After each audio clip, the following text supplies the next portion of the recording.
Ladies and gentlemen, my name is Ben and this is the Smoking Hot Confessions podcast.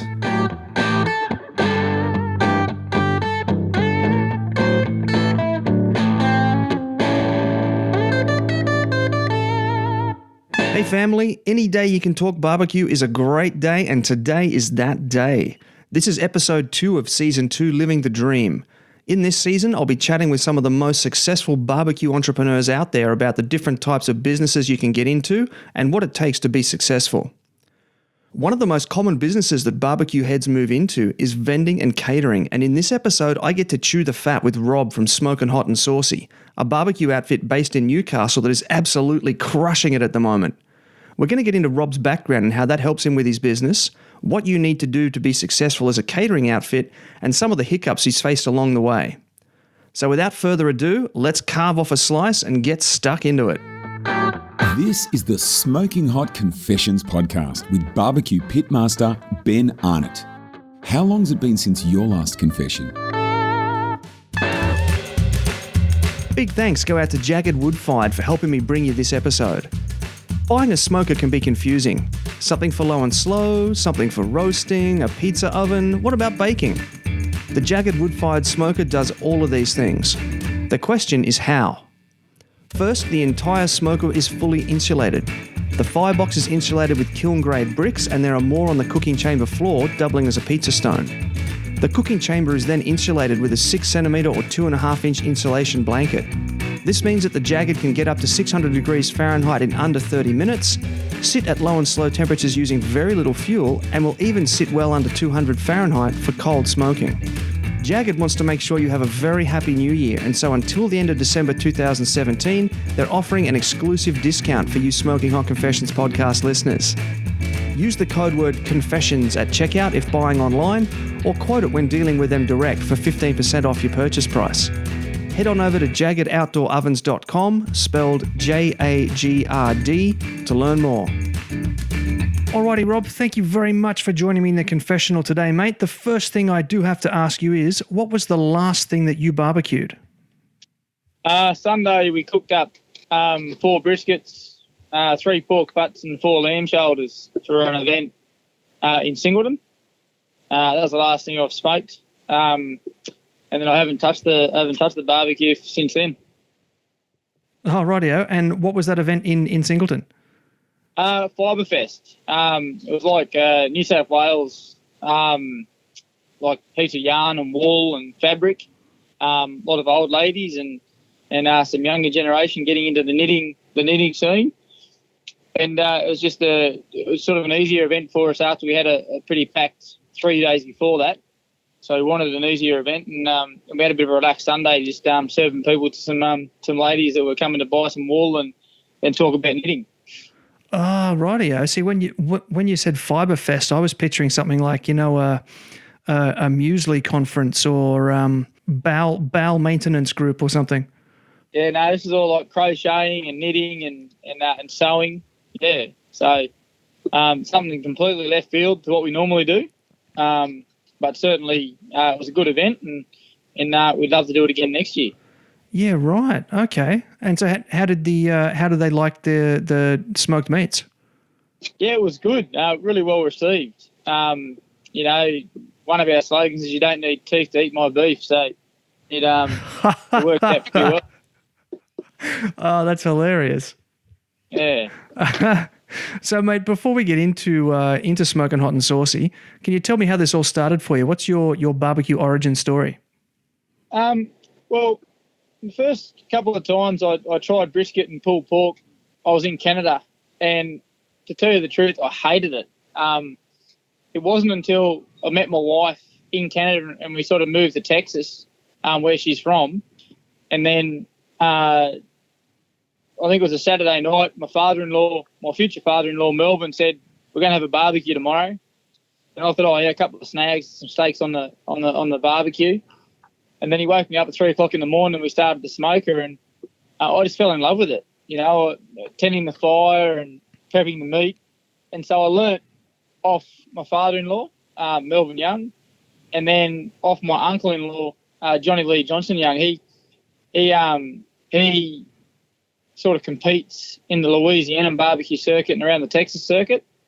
But he also caters. He also cooks on a barbecue trailer, does a lot of events and sort of intermingles the Cajun style of cooking from Louisiana and then the Texas barbecue style with the brisket and pork ribs.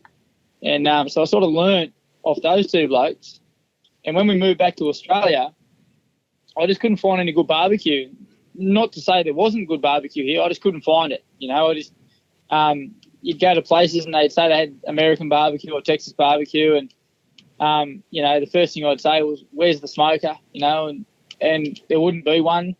So in the last sort of 4 or 5 years, it's sort of grown in Australia. And about 3 or 4 years ago, my wife and I had a dream that, why don't we start something up ourselves? And a lot of our friends said, you should, you love cooking, you can cook, you can obviously barbecue. Why don't you do something? So we did. And then we started our first market stall in Mudgee. Oh, rightio. Yeah. Oh, very cool. Very cool. Yeah. So as a caterer or vendor, do you ever get sick of barbecue? What do you cook at home for yourself? No, I don't get sick of barbecue. I don't get sick of cooking it either. I do, because I cook the same stuff predominantly, and then I'll add a few different things in each week. Like, I cook brisket and pulled pork because that's one of my biggest sellers. But then I'll add beef ribs or pork ribs, and I'll add lamb, a chicken, maybe some turkey breast. We change up our sausage every 2 weeks when we're going. But I don't get sick of eating it, but I just taste my own. I prefer to eat other people's barbecue. It gives me a comparison. And I guess when I cook so much, I sit there, I smell it, and I basically eat the smoke for, up to 18 to 20 hours before I start serving. And so when I get home, we sort of eat a lot of pasta, salads. We do steak on my little baby Weber. I don't know, we try and do food that's sort of not related to Texas barbecue and sort of steer clear of that if we can.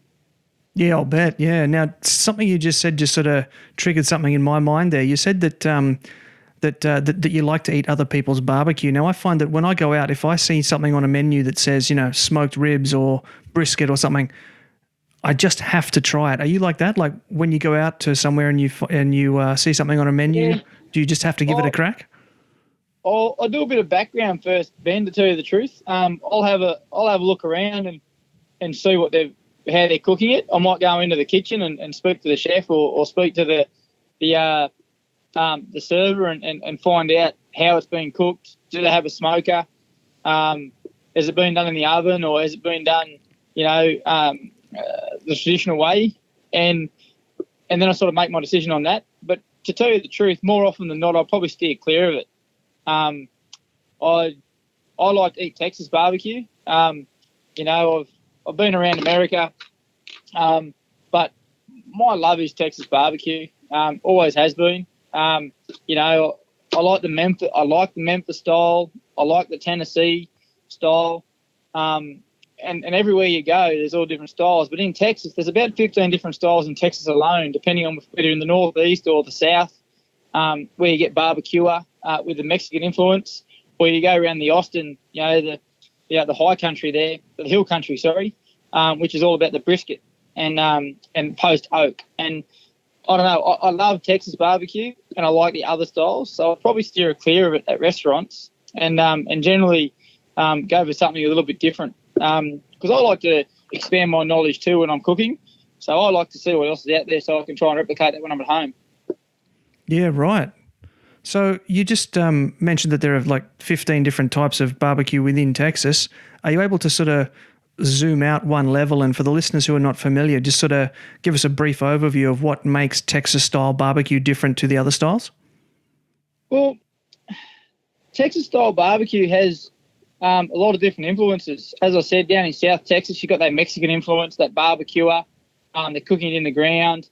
Around the hill country, a lot of German influence with their sausage and their curing of meats. And then you go up into the northeast there and it's all about the hot links. And barbecue in Texas is a Sunday after church meal. It's sort of served, from 10 a.m. in the morning until they're sold out.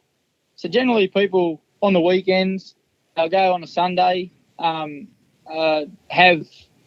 their church, have their family get together and then go out to their favourite barbecue joint, or they go home and have barbecue at home, which has been prepared all night, by the blokes and the ladies who do the sides. It's all about family, and that's what I love about Texas barbecue.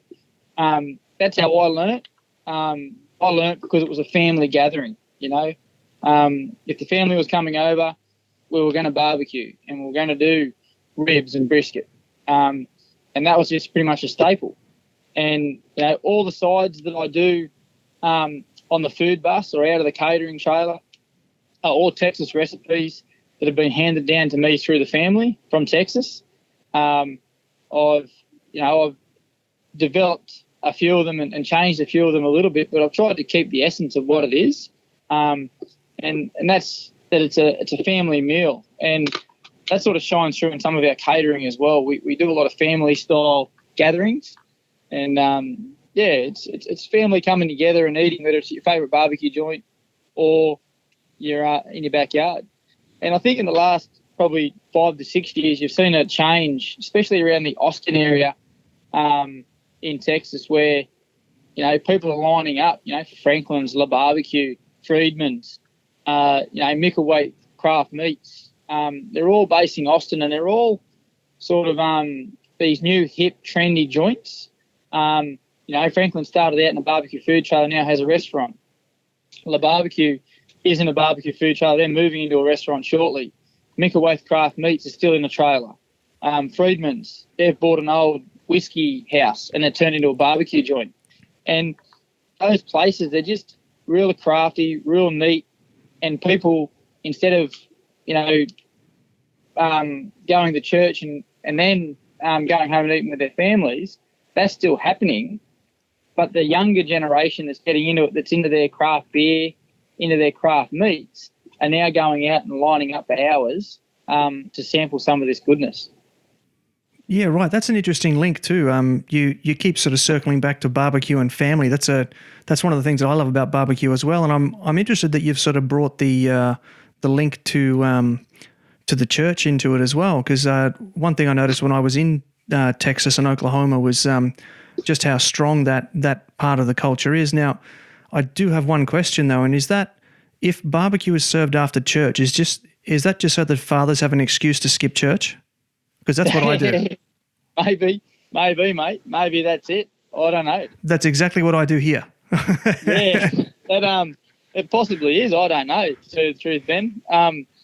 But it's certainly, when I was there, I did a party when I was in Texas back there in the summer. And I was talking to a guy who he loves smoking pork shoulders, and he does a completely different way than I do it. And everyone's got their own style and own techniques. And he's doing his pork shoulders to up to 23 hours because he really likes the smoke flavour. And he'd do them, he smokes them both on a Saturday and then reheats on a Sunday after church. That's his thing. And, it's about family. Your family's coming together in Texas, and generally when that happens, you're going to have brisket and some form of ribs or hot links, and that's what they do. Awesome. Now, you not only cook commercially, but you also compete. So how many comps have you been in this year? Oh, I was trying to think before. I think we've done 6 comps, mate, this year. We started off with Giracle at the start of the year. Then we did Wollongong, Melbourne, Gloucester, maybe 5, sorry. Melbourne, Gloucester, and Bangalow. 5. Didn't I see you at Burleigh as well? Yeah, we were at Burleigh, but we weren't competing. We were vending out of the bus. Ah, right. Right, that's what it was. Originally, we were going to be up at Burleigh for competing, and then Greg gave us a call and said, could we bring the bus up, which we did. And we just thought we'd concentrate on selling food to the public and not compete. at Wollongong we did both. We competed and served food to the public, and that was a good weekend at Wollongong, and it was a great weekend at Burleigh too. It was a good turnout and the weather was great. How do you choose between what you serve to the public and what you give to the judges? Generally, my catering or vending food is sort of completely different to your comp food. Generally speaking, my rubs are the same or very similar. But the end product, how I treat the end product is quite different. My catering brisket, sometimes depending on the feel, but I'd hazard a guess that the internal temperature for my vending or catering brisket would be anywhere from 203 to 209. But I generally just probe it. Whereas I pull my competition brisket off around that 198 to 200 mark and let it rest for a good couple of hours. My vending brisket can rest anywhere between 5 to 6 hours in a Canberra or an esky before it's served. It retains all its moisture and juices, but certainly the end product is completely different. You sort of, your clients, when you're vending or catering, they want fall off the bone ribs and they want tender meat. Whereas when you do that competition, as you need that bite off the bone, clean bite off the bone. You don't want the meat falling off the bone.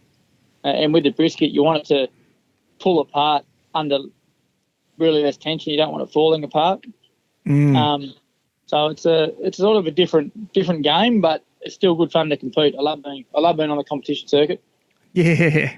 So speaking of the competition circuit, what's been the highlight for you this year? About a couple of highlights this year. First and foremost, we got Grand Champions at Gloucester. It's a great little comp run by Dion and the team up there. We got Reserve Grand Champion at Gearical. That was another highlight. That was my first comp where my wife and I, she helped me out just to run the smoker, but basically I was pretty solo for that comp. It was my first comp by myself, doing everything, and managed to pull a Reserve Grand Champion behind Badass Barbecue, which was good. But I think the highlight every time I go out, regardless of the results, Ben, is just catching up with some barbecue fraternity and the barbecue family that is the competition circuit. I think the ABA's done a great job of getting it all together, and just a bunch of like-minded individuals that want to go and have fun. Yeah, that is the best part of the whole thing, isn't it? Yeah, that's right. Yep. So how do you think your comp cooking influences your catering, or is it vice versa, or at all? Well, I guess how my it'd be definitely my catering cooking would influence my comp cooking. I don't get the opportunity to practice at home competition barbecue, but what I do get to practice is a lot of flavour combinations. As I said, I try and change things up a little bit every so often. So my standard brisket would just be salt and pepper and out of the bus, and I've got a pork rub that I use all the time out of the bus. But how we serve it when we're doing pop-up restaurants or we're doing something a bit more formal for a client, the sides and the flavour profiles that we look and go forward with, sauces that we put with it, all those things help me when I go back to competition barbecue, because I can sit there and go, okay, this worked, that didn't work. And the biggest influence it has is I just know how my smokers work. I run 2 Texas offset smokers, and I just know what size timber to put in to get what temperature I want, where the door needs to be. I really know the hot spots and the cold spots in my smokers because I use them so much. And that's probably the best thing at competition barbecue is just knowing what your pit's doing so you can time everything. Right. So the familiarity then. Yeah, that'd be the biggest thing. Would be the familiarity with my smokers, mate. Oh, fascinating. Yeah. So when you are catering or vending, what sort of events do you cover, and what's your favourite? We do all sorts of events. When we first started out, we were doing a lot of morning markets.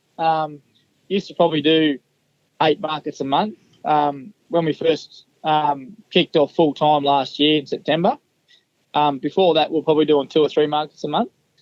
Then we moved into a lot of private catering. Then we got into a couple of music festivals. We've done a couple of barbecue competition festivals this year. But more and more, my favourite would have to be the local foodie events around Newcastle and Maitland. We've got a really good following at the moment. A lot of locals come out that are repeat customers over and over again. We have a good chat with them and they have a good chat with us. And to the point that they've gone out and purchased their own equipment now, and they're always hitting me up for information and we talk barbecue, and it's really growing in the Hunter Valley. And that's what I love about it. I love those events that are, 500, 600 people. They're a little bit slower, and you get to talk and communicate with your clients. They're really, really good ones. And there's some music pumping. You listen to some music, have a few beers, and really relax. But the big ones are good too. Like down in Wollongong when we cooked for the Crafted Live down there, that was a great experience, being on both sides of the fence, competing and vending. The beers were great, the music was good, and the people were friendly. Mate, that sounds like a perfect weekend out to me. Yeah, it's pretty good. I wouldn't give it up just yet anyway. So what's the most popular item on your menu? Oh, brisket, mate. If I've got brisket on the menu, as soon as I sell out a brisket, the amount of people lining up certainly changes. If I've got my brisket on the menu, it's usually 30, 40 people deep the entire time. As soon as I take brisket off the menu, I'm 5 to 10 people deep. It goes pretty good. I can't cook enough most of the time. And my second biggest seller will be beef ribs, mate. If I've got beef ribs on the menu, they generally go like hotcakes. I did an event. We did 600 odd serves, flavours of mudgee there a couple of weeks ago. I had 100 beef ribs on the menu and they sold out in the first 45 minutes. Wow. Yeah. It goes pretty quick. That's incredible. Yeah, it's been pretty good in terms of the following, but at the end of the day, you've got to put out a good product, and if you can keep the consistency in your product, people keep coming back and people will buy it. Yeah, right. And speaking of the consistency of that product, do you source your beef locally from the Hunter Valley, or do you use suppliers from other regions? I use brisket from Costco. I use Costco brisket and Costco pork butts. I've got a pretty good relationship with them down there at Casula and now Marsden Park. Now it's a bit closer to us in Sydney. When I first started out a couple of years ago, probably 5 years ago when I first started in Australia, I couldn't find good brisket. I'd go to the butcher and ask for brisket, and I'd get something off a yearling steer or a yearling heifer, and it just wasn't. There was no meat in it. There was no real point. There was no fat. There was no marbling. And it wasn't what I was used to when I was over in Texas. And then we found briskets at Costco, and I've tried a lot of the other briskets, and there's some really good briskets out there. But for the price, when you're catering and the quantities that I'm doing, I don't have to charge exorbitant amounts for my sandwiches or for my meat plates. I do a sandwich for $12, and at some places I'll do it for $10. And I have noticed at other events, other barbecue caterers and barbecue vendors are up around that $15 to $16, $18 mark for a sandwich. Now I'm trying to make it viable for my clients as well as profitable for myself. And so I like to use the Angus grain-fed brisket from Costco. I think it's a great brisket, and I use that for my comp brisket too, and I've got call-ups on that as well.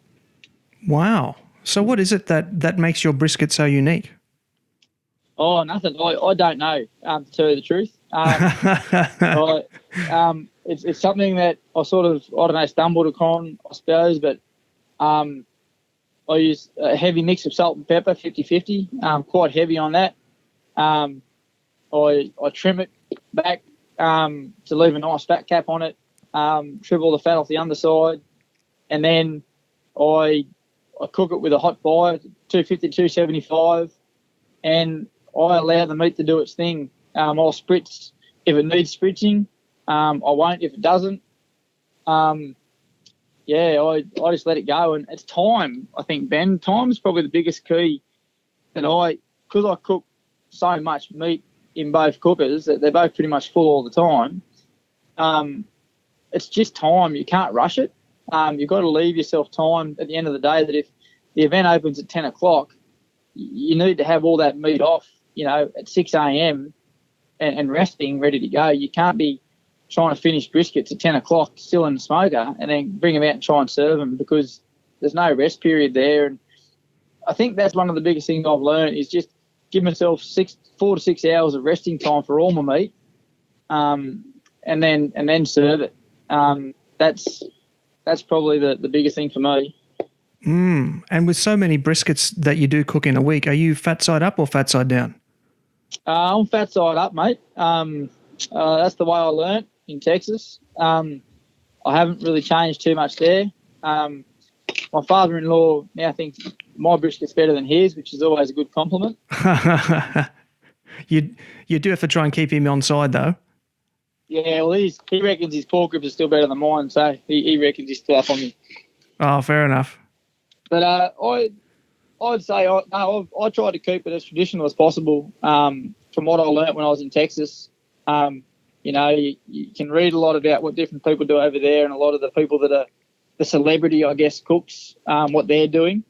I learn off some backyard caterers and backyard family cooks, and they were fat side up, mate. Point towards the fire, fat side up, and one uses foil and one uses butcher's paper, and yeah.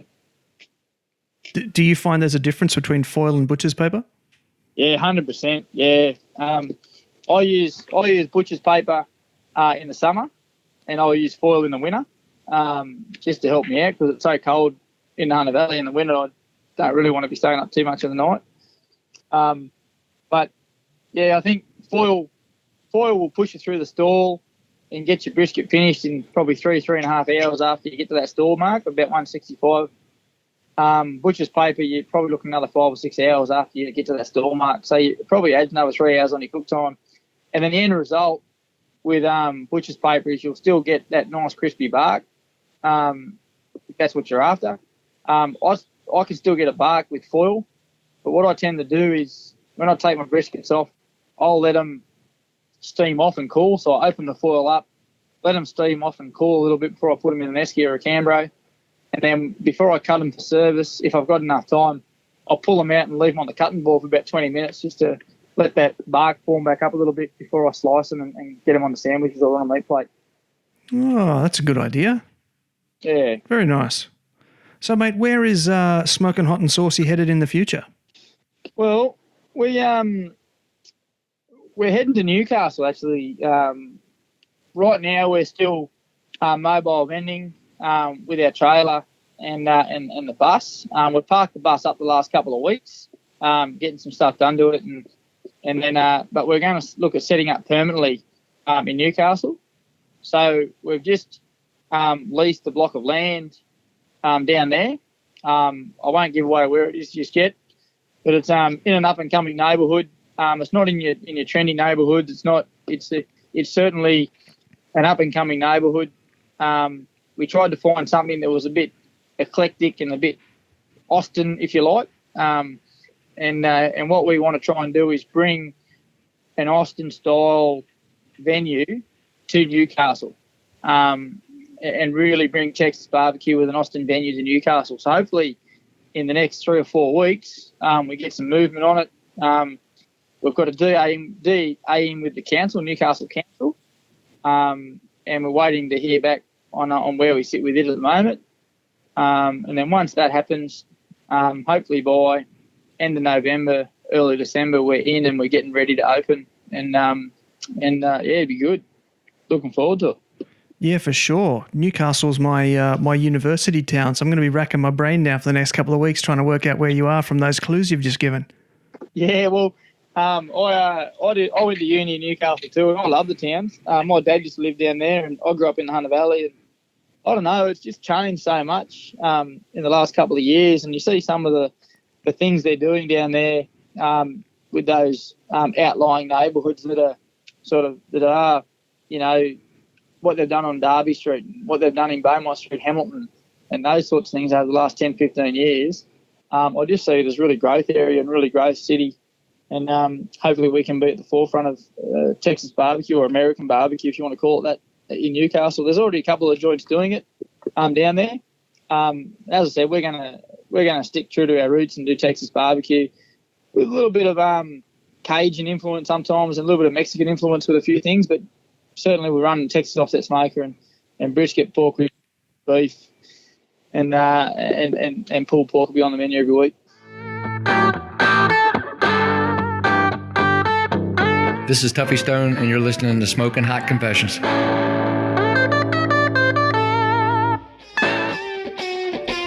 If you're looking to get behind an Australian company that gets behind Australians, you need to check out Pip Brothers Barbecue. They're a Brisbane-based business that are known for supporting our returned servicemen and women. They have 3 pre-blended rubs and 15 individual ingredients, making it super easy for you to create your own unique taste sensation. My personal favourite is the rosemary, lemon and sea salt rub. It's sensational on chicken wings with a sweet barbecue sauce. They also stock premium Gidgee lump charcoal, which is grown and cooked in Queensland. While 2017 has been a big year, 2018 is going to be even bigger. They're launching a custom-designed offset smoker, 3 premium gravies, and are working with competition teams to develop some special new rub blends, such as Porkapalooza by the Smokin' Sappers. You can keep up with all the Pit Brothers news on Facebook and Instagram by following @PitBroBBQ. Right now, they're offering an exclusive deal for you Smoking Hot Confessions listeners. Head on over to pitbrothersbarbecue.com.au, that's PITBROTHERSBBQ, and use the word confessions at checkout for a 10% discount. Once again, use confessions at checkout to get your 10% discount. Okie dokie, Rob, the second segment of this episode is all about catering and vending. So we're going to get into the nitty-gritty of being a caterer, but first I do want to take it back a step. So we all dream of telling the boss to shove it and going into business for ourselves, but you've actually done exactly that. What was your background before Smokin Hot'n'Saucy? I was a coal miner. Growing up in the Hunter Valley, I went away to boarding school, and it was always I was going to come back and get an apprenticeship in the coal mines, which I did. I'm an electrician by trade. Then I sort of moved through the ranks and got into management. Did my engineering degree at Newcastle Uni. And then I became sort of a department manager or a superintendent, if you will, out at Mudgee at 2 coal mines out there. And then I got to a point where I used to love going to work. And then I started cooking, doing markets and doing private events and catering people's parties. And I didn't love going to work anymore. I sort of fell out of love with coal mining. And then my extracurricular company or business, if you will, in Smokin Hot'n'Saucy was getting in the way of me going to work, or work was getting in the way of me doing Smokin Hot'n'Saucy. Yeah. So I decided we went away to America, and before we left, we did the Burleigh barbecue competition last year. And we're up in Queensland for 2 weeks on vacation before it. And we found a bus that we liked, and we thought, well, let's go have a look. Went and had a look at it, and we ended up buying it. And that was the catalyst. As soon as we bought the bus and we sent it to Van Diemen's food vans in Brisbane, that was the catalyst for me of working out how am I going to get out of going to my real job and just do this full time. When I was in America, the company I worked for was going to do an org structure change. I happened to ring my boss up and say, well, can you make sure I'm not in that org structure? He said, okay. And basically, went from there. I took the redundancy and invested everything I had into this. And, we've been going strong now for 14 months, and we've got bookings into October, November next year for events and private functions. We're moving into, obviously, the lot down in Newcastle. So we're sort of still expanding the business and still growing it. Still a lot of capital investment. But, it's certainly been a big sea change, and that was what happened, mate. I just sort of fell out of love with my old job and fell in love with what I was doing on the side, and it became a real job. Oh, you very much so living the dream. That's awesome. Mm.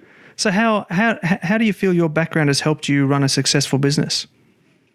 Well, I used to do a lot of budgeting, a lot of man management, a lot of planning, lot of forecasts with my old job in terms of where we're going to be next month, where's our 12-week plan. What that in essence has given me is the opportunity to really forecast where we're going to be in 6 months in terms of costing, income, capital investment, what labour we need,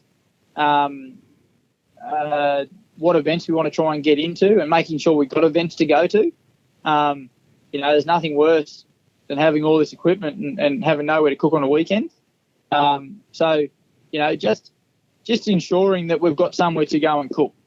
We worked out very early on in the piece, when you work for yourself and you cook for the public or you cook for events, you've got to have opportunities to go and cook for people, otherwise you make no money. No one's going to pay you to sit at home. So it's just given us the opportunity in terms of really getting a plan together and sticking to that plan on where we're going to be in 12 to 6 months' time. What events we're going to get into. And then it's given me the, I suppose, verbiage and confidence to deal with different councils. I work across a lot of different councils, so I've got no reservations about being challenged by a council, and I've got no reservations on challenging councils and doing it in a professional manner. So it's helped me out there too. Yeah, I think dealing with councils must be quite frustrating, and being able to do so in as you phrased it, in a professional manner would be, I guess, one of the most important parts of the job that a lot of people just wouldn't sort of think of, would it? Well, the biggest thing I found is we have members of the council now ringing us up to do jobs for them and getting us into events that we didn't know about because of that professional attitude that we try and take to those councils. I think if you fight with councils, all you end up doing is getting on that bottom list of, we don't want to deal with them. They're too hard basket to deal with. Whereas if you keep it at a professional level, they ring you and say, this event's on, you should really contact this person. They've just come and seen the council, and away we go. And that's the relationship we have with a couple of councils now, which is really good. So you're saying that you catch more flies with barbecue sauce? That's it, mate. Certainly do. Alrighty, so at this point, let's clear up a little bit of terminology or verbiage, as you said. What's the difference between vending and catering? To us, vending is our at-risk events. So vending is, we know that we're going to take a risk by purchasing all of our food and ingredients and firewood and all of our costs and go and try and sell food to the public. Whereas catering, to me, is they're quoted events. So we can cost them out and we know exactly what our profit margin is going to be, and we can then ensure that we make money. To me, vending's a risk. You never know if it's going to rain. You never know if people are not going to show up. It's like street trading. You can set your bus up on the side of the road and say you're going to be there, but unless people come and find you, you don't make any money. I hadn't thought of it that way in terms of being like a risk or low risk type difference. That's interesting. I think vending, you've got your bigger festivals where you're guaranteed you're going to have Day on the Green, for instance. There's going to be several thousand people there, regardless whether it's raining or not. People are going to come out. They've bought tickets. They're paid for accommodation. They're going to come. It's when you have events like a food and wine affair, for instance, and it's $1 coin donation to get in, and then the sun comes out and they go to the beach, or it rains and they stay home because it's raining. Those events are very, very hard to take because you do invest a lot of money. The margins aren't fantastic.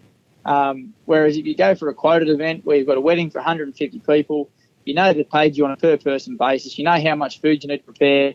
You can cost it all out and ensure you make money out of it. That's the difference to me from vending and catering, and that's how we've developed it within our business portfolio. Yeah, right. So what happens if you do go to an event and then no one turns up? How do you handle the fallout from that? Oh, well, it's happened. We've had a couple of events that haven't really been what the promoter or the event organiser has sort of guaranteed or insured. But generally speaking, we have some insurances for those sorts of things, and for the bigger events, we'll take out insurance on our input cost, I guess. But it's just a risk, mate. That's a risk you take. There's nothing much you can do about it. We try and save as much of the food and produce as possible, but as you know, a lot of it isn't savable once it's cooked, or your coleslaw, you can't reuse it once it's out of the bag or once you've cut it up and prepped it. But we've also got a pretty good response in terms of if I've had whole briskets or whole pork shoulders left over, I'll contact a couple of my regular clients and they'll buy them off my hands. So I don't lose out too much, but we have had a couple of events that have been complete failures.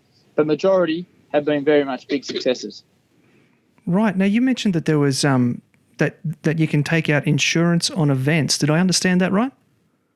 Well, what you can do, you can actually take out, if you can find an insurer that will do it for you, you can, and generally it's usually private investors will back you for an event, and you use their money. So say V8 Supercars, for instance, and my input was going to be $60,000. I could get insurance on that $60,000. Yeah. Oh, fascinating! I had no idea. Yeah, the premiums are pretty high. Like it's not cheap. No. But yeah, there's business insurance for that. You just got to find the right person that wants to do it and find the backer that's willing to put up the money. Oh, fascinating.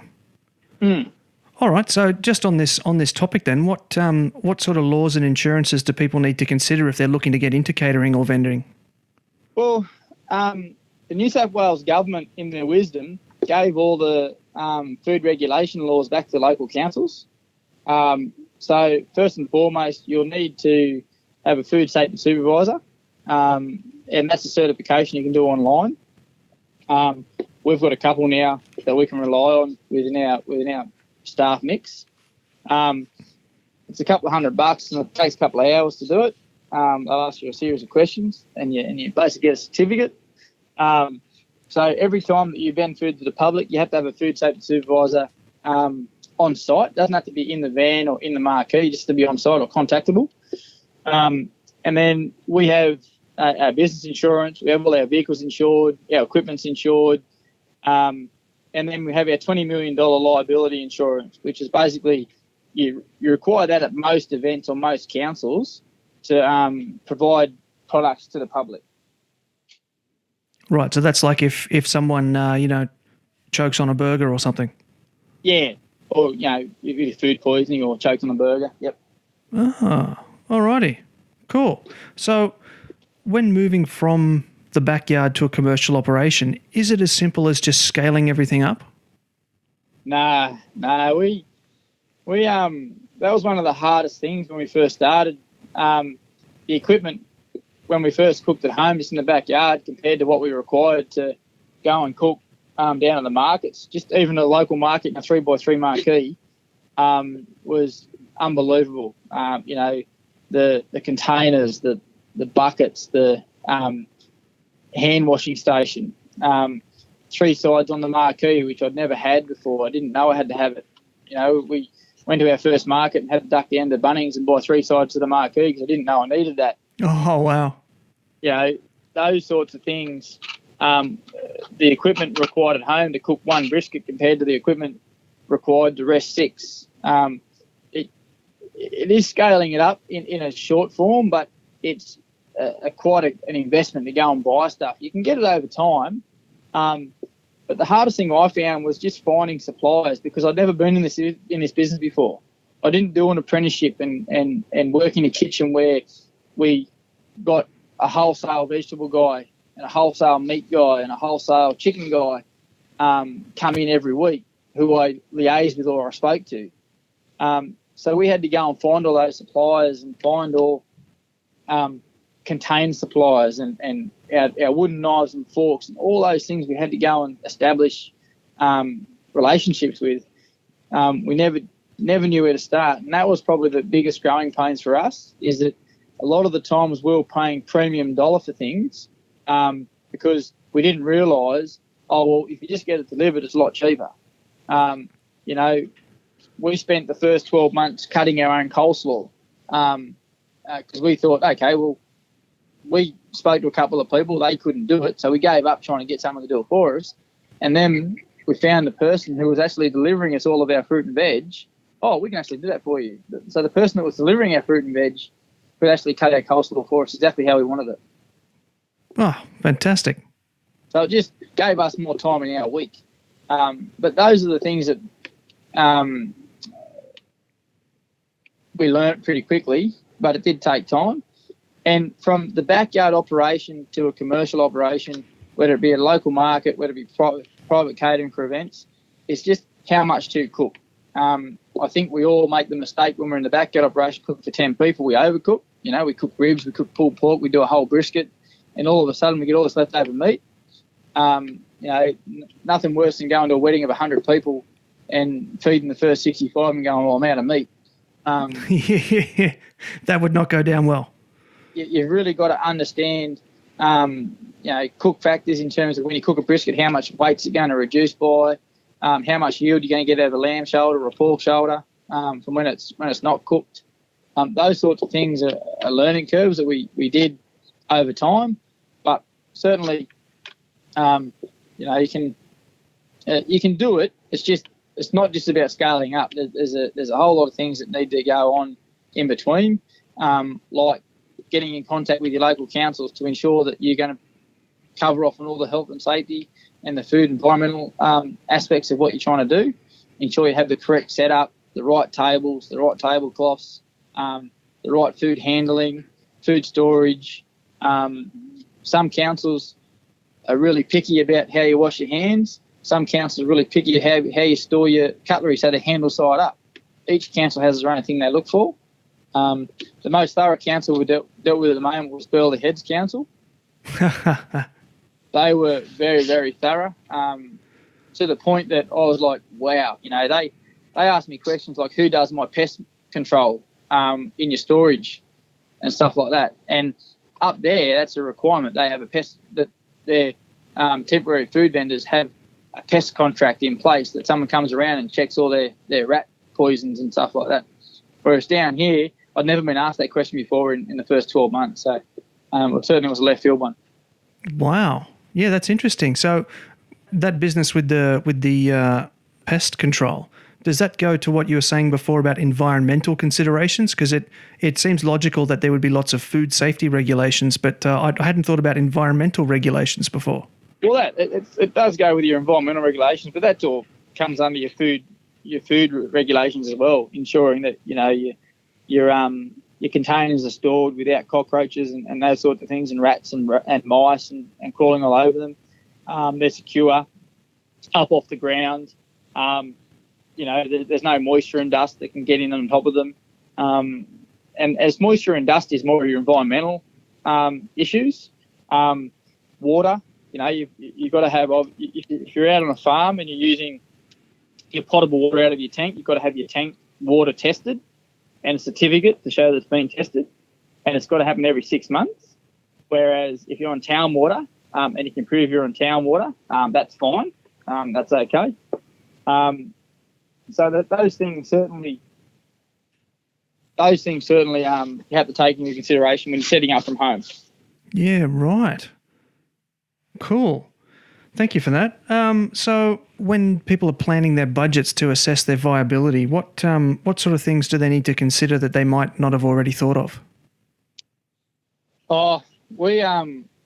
My wife and I had heaps of arguments over this in terms of costing and how much money we thought we were making and how much money we weren't making and was an event successful or not. I think a couple of the things that it's your 12-month or your fixed costs, I think people forget.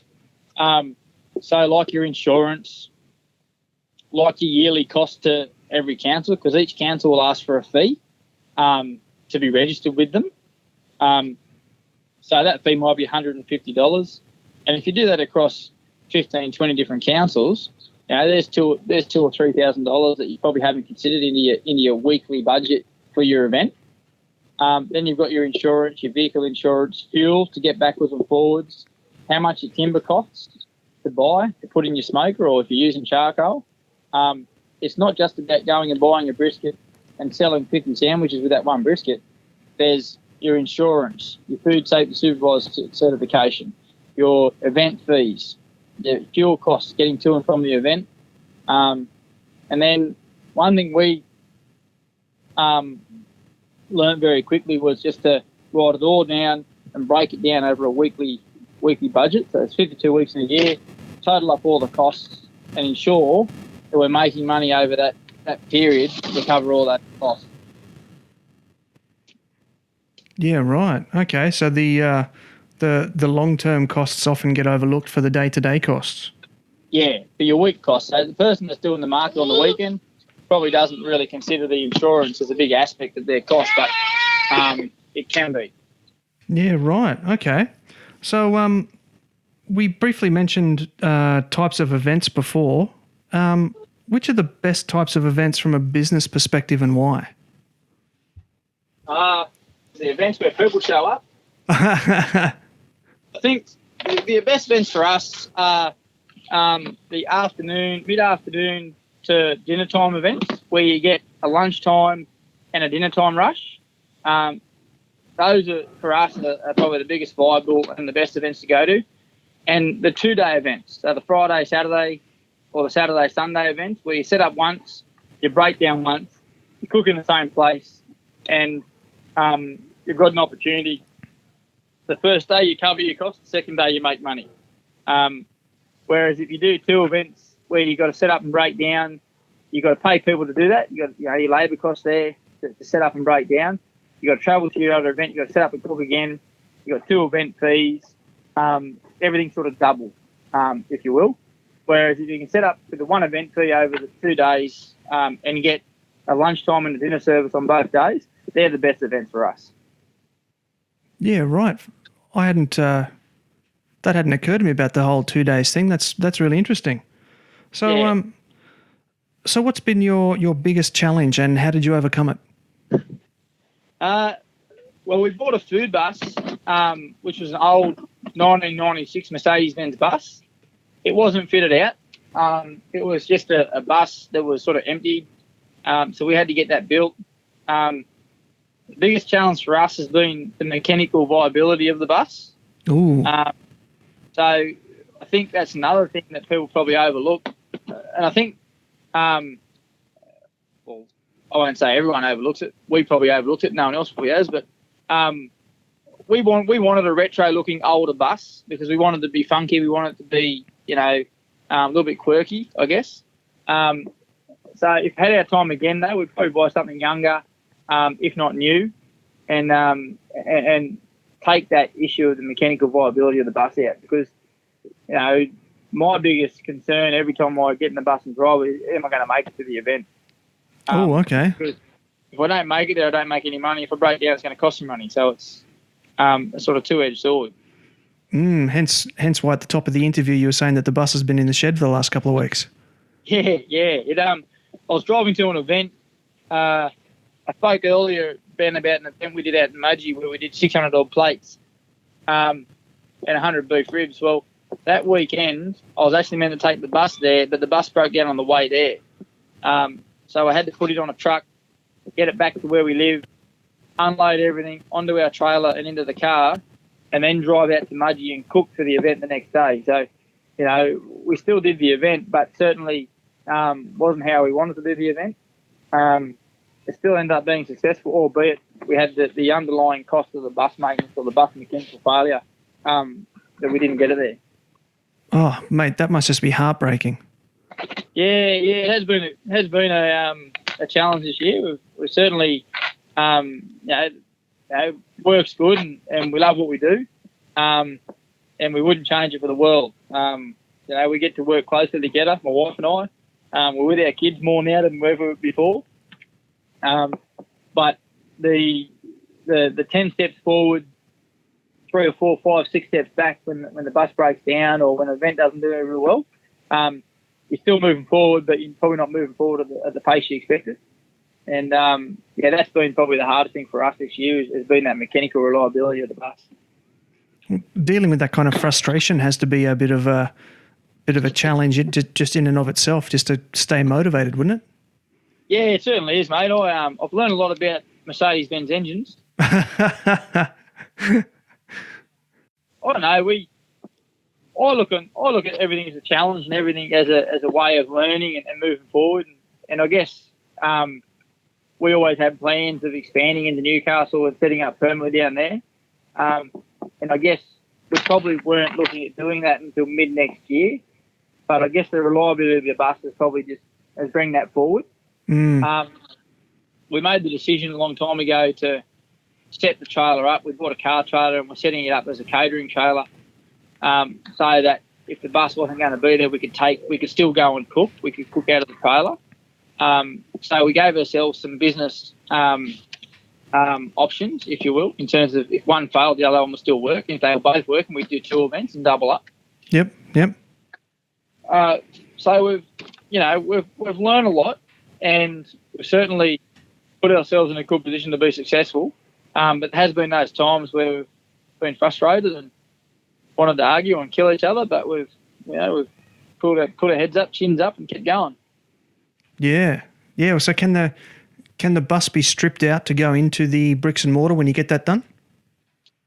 It can be. It won't be. But it could be. Yeah. Oh, okay. Yeah. So our bricks and mortar's going to be a little bit different.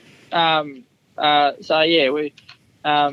stay tuned and watch this space. But yeah, we're not going to be bricks and mortar as what people think. We're going to be something a little bit different to that. But yeah, so we're going to require the bus for a little bit longer yet. Well, I'm certainly looking forward to it. My curiosity is piqued. So, what has been your biggest success then, and to what do you attribute it? Business success to us was getting through the first 12 months. We sort of set ourselves a goal. If we could do it for 12 months, we could do it for 10 years. It's not easy. I start my food preparation on a Wednesday. I'll do a few things. Thursday, I'll pack all the gear up. Friday, we're cooking. Saturday, we're cooking and serving. Sunday, we're cooking and serving. I generally don't sleep from Friday morning until Sunday night when I get home. So it's sort of 40-odd hours of straight, just hard yakka. Oh, wow. But the business success for us was getting through the first 12 months, having regular clientele, still getting inquiries, still getting events booked for next year, knowing that we can make this a viable business. That was probably the biggest success for us, Ben, was just simply setting ourselves a goal of 12 months, still being here, still pushing on, still making money. And we've done that. And, and on top of that, we've been able to keep the family together. We've been renovating our house, making it more comfortable for ourselves. And, we've been able to have a 6-week vacation back in Texas. We've taken the kids with us to a few events. They come with us to our cooking comps and are right there with us. It's every step of the way. So it's been able to keep the family together and get through the first 12 months. Mate, it sounds like you've nailed it to me. So all things considered, how would you rate being a caterer? Well, being a caterer is awesome. Like, it is really, really good fun. I meet a lot of different people. I get to cook at a lot of different events and some beautiful, beautiful places in the world. But at the same token, being a Texas BBQ caterer, it's hard work. Yeah, I'd say it's fantastic. It's awesome, but it's very, very hard work doing this style of food and cooking at multiple events a weekend. You don't get any time. But we still do it, still love it. You're listening to the Smoking Hot Confessions podcast with barbecue pitmaster Ben Arnott.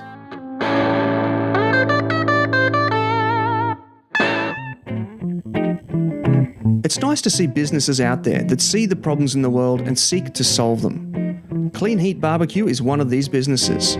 A charcoal and briquette manufacturer, Clean Heat prides themselves on being the most eco-friendly brand on the market today. Harvesting from an invasive species that's destroying valuable farmland in Namibia, Clean Heat Barbecue's products are sustainable, eco-friendly, 100% natural and renewable. Most importantly for barbecue enthusiasts, their products are clean burning and long lasting. It is the fuel of choice for many top barbecue teams in Australia, and Clean Heat Barbecue is known for being strong supporters of the Australian barbecue scene, sponsoring several competitions every season. At Clean Heat Barbecue, their motto is the 4 F's: fire, food and friendship. When those three come together, you'll be fueling your passion. To find your local distributor of Clean Heat Barbecue products, follow Clean Heat Charcoal on Facebook at Clean Heat BBQ and on Instagram at clean_heat charcoal, and send Abel a PM. Alrighty, Rob, thank you for sticking around. We do have one more segment before I let you go back to your lovely family, and that is listener question time. So some fans out there have rung up and recorded some questions for you. So I'm going to put them to you now, and you can answer them for us. Hi, this is Matt from the Mid-North Coast. Just a question for Rob. Seeing you're so busy with your vending and catering, if you could only do 3 competitions in 2018, what would they be and why? Thanks. Bye. 3 comps in 2018. I'll definitely do Just Smokin in Gloucester. I think it's the best comp on the circuit. It's a quaint little comp, really well run, and I really enjoy getting up there and hanging out with the boys. I'd like to do Port Macquarie this year. I didn't get there this year due to other events and catering, but I'd like to do Port Macquarie next year in 2018. It's another great comp. And thirdly, I'd like to do Meat Stock Sydney. I did Meat Stock Melbourne this year, but I'd like to do Meat Stock Sydney. I think that'd be a good close event, really big, lots of people, and there'd be an opportunity for us to get down there and compete against the big boys on a big stage. Hi, Rob. Ben from Newcastle here. Just wondering how you handle things like leftovers and how that affects budgeting. Cheers. Budgeting, well, if I have leftovers, my kids eat pulled pork and brisket and ribs for the week. No, but it hurts the bottom line. I generally can't reuse it. If it, say it's on a Wednesday, I have worked out a pretty good reheating system. If it's cooked fresh and I haven't used it, I can fry back it, refrigerate it and reheat it. But certainly once it's cut or pulled and been reheated, I can't reuse it, so it just gets thrown out. So it certainly does hurt the bottom line, but that all comes down to just having a goal of maximum amount of plates you want to sell for the day at each event, going off what the promoters said people are going to be there, and then really just aiming for that and being comfortable that you've sold out and you've done all you can, so you don't have too many leftovers. Are there any rules about things like giving them away? Like, can you donate them to like a homeless food van or something? Yeah. After Burleigh Head this year, we donated a heap of stock up there. Had far too much of a few things, and we certainly did donate a lot of food into the surf club and also to a couple of charity organisations. So yeah, we certainly can. Oh, that's fantastic. I hate to hear about all this food just going in the bin. It just breaks my heart. Yeah, no, we there's a couple of guys in Newcastle that got a really good system too, and they donate a lot of food when they haven't sold it. We tend to haven't had that problem a lot, but we have had a couple of events, and we certainly do try and donate it, make sure we throw it away. Beautiful. Hi, this is Andrew from Ipswich. I'd like to ask Rob, which of the traditional US flavour profiles seem to do best with Aussie patrons, like Texas versus Kansas City? Thanks. Well, I think the Texas flavours do really well with Australian patrons. Simple flavours, salt and pepper on brisket with a nice sauce. I think it's just we're learning how to cook barbecue in Australia, and people are learning how to eat it and appreciate it. And you're trying to sell food to a clientele that hasn't or most of the time probably hasn't been to these places. So I think simple flavours work the best in introducing them to barbecue, low and slow barbecue, because of that smoke factor.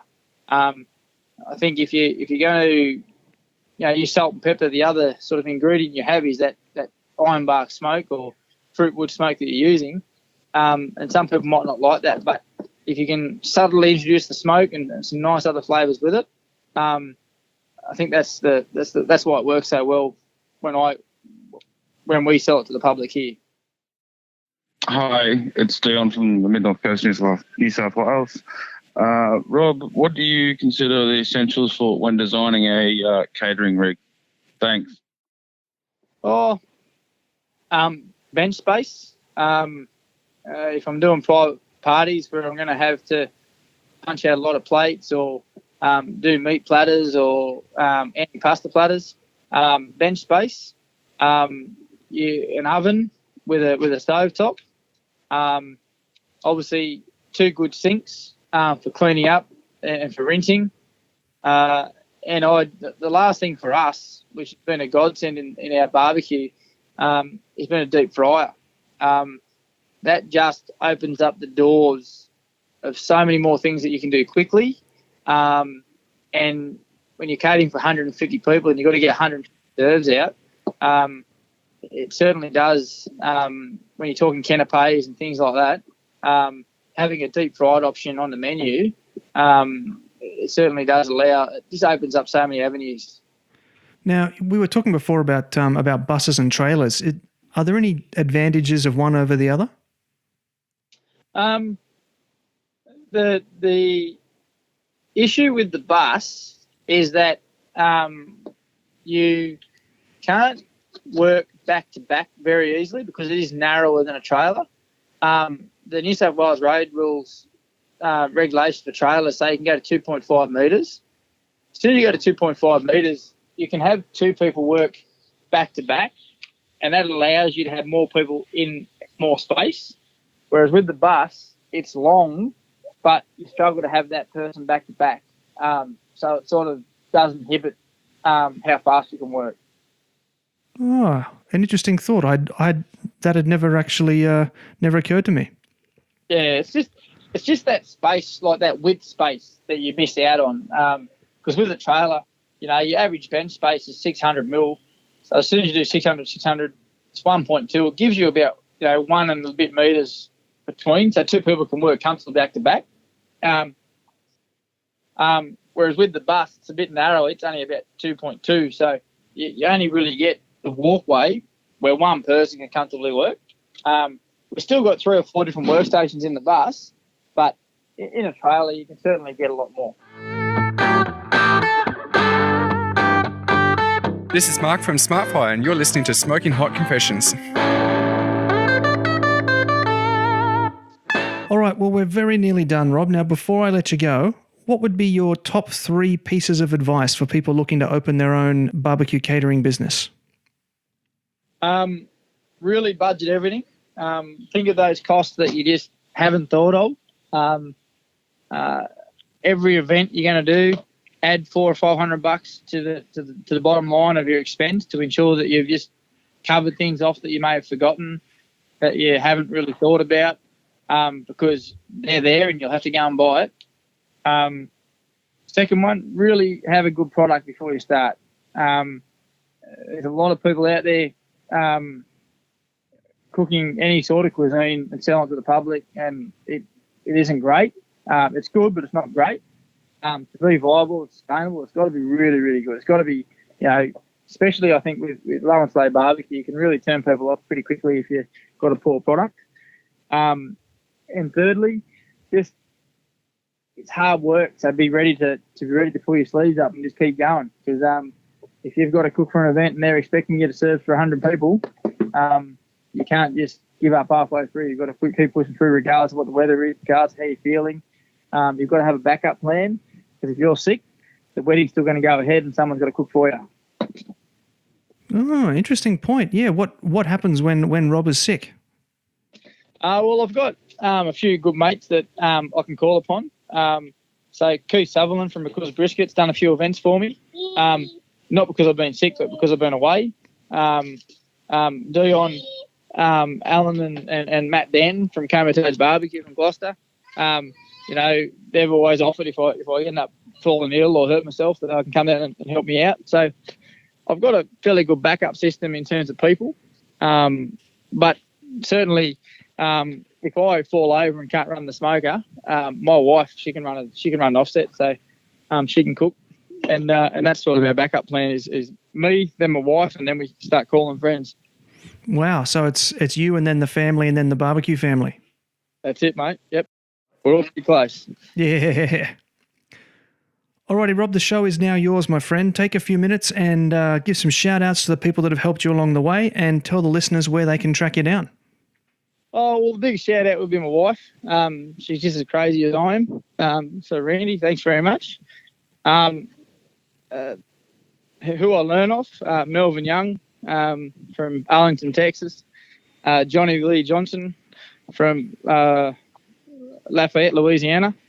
Those two blokes, without them, I probably would never have ever done this. Certainly wouldn't have learnt what I learnt and have the style of cooking that I have now. And then where people can find me, Hunter Valley, Newcastle, keep an eye on Facebook. We're coming at you. Awesome, mate. Thank you so much. Look, I really appreciate your time, and I can hear in the background it must be the kids' dinner time now, so I will let you go and undoubtedly prepare them a bit of brisket or something on the side. It is actually, they're going to have brisket tonight because that's what's in the fridge. Love it. Well, once again, mate, thank you so much. I really appreciate you coming on the show, and best of luck getting that shop set up in Newcastle. No worries. Thanks very much, mate. Thanks for having me.